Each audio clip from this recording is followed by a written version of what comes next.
ঢিলেঢালা পোশাকের ট্রেন্ড এখন বেশ জনপ্রিয়। এই পোশাকগুলো শুধু লম্বা গঠনের মানুষের জন্য নয়, ভারী এবং খাটো গঠনের মানুষও খুব সহজে এই পোশাকগুলো পরতে পারে। সেই বিষয়ে অবশ্যই কিছু জিনিসের প্রতি খেয়াল রাখতে হবে, তাহলে এই পোশাকগুলো তাদের জন্য আরামদায়ক এবং স্টাইলিশ হয়ে উঠবে।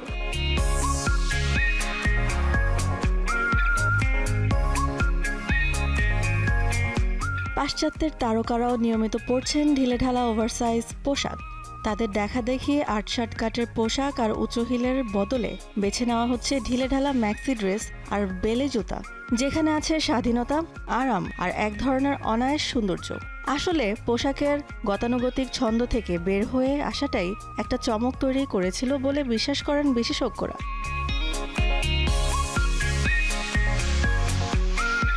অতিরিক্ত বড় আকারের ফ্যাশনের মূল সৌন্দর্যই হলো নিজেকে প্রকাশ, নিজের মতো করা। একদিকে আছে রুচিশীল এবং পরিশীলিত ওভারসাইজ পোশাক, যেটা বানানোই হয় দাওয়াতে, কর্মক্ষেত্রে কিংবা ঘোরার সময় পরার জন্য। অন্যদিকে লাউঞ্জার বা হুডি টি শার্ট বাইরে পরা হলো এগুলো ঠিক দাওয়াতের পোশাক নয়। এই পার্থক্যটা বুঝতে পারলে স্টাইল করার সময় সমস্যা কম হবে।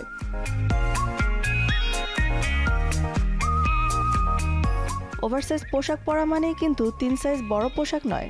মূল কৌশল হলো আয়তন ও গড়নের মধ্যে একটা ভারসাম্য, যাতে আরাম থাকবে আবার শরীরের কাঠামো বেঢপ লাগবে না। বাইরে পরার বড় আকারের এই পোশাকগুলো কিন্তু একটা আকার দেওয়া থাকে, সেই কারণেই সেটি স্টাইলিশ লাগে। উপরের পোশাকটা যদি ঢিলেঢালা হয় তাহলে নিচে পরুন সঠিক মাপের জিন্স বা ফিটেড স্কার্ট।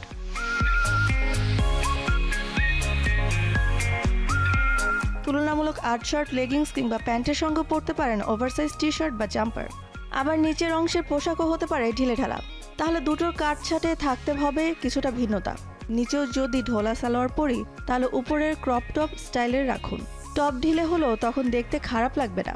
ঢিলেঢালা প্যান্ট, ব্লেজার বা জ্যাকেটের সঙ্গে ফিটেড টপ পরুন, এতে সাজে একটা স্মার্ট পরিশীলিত ভাব আসবে।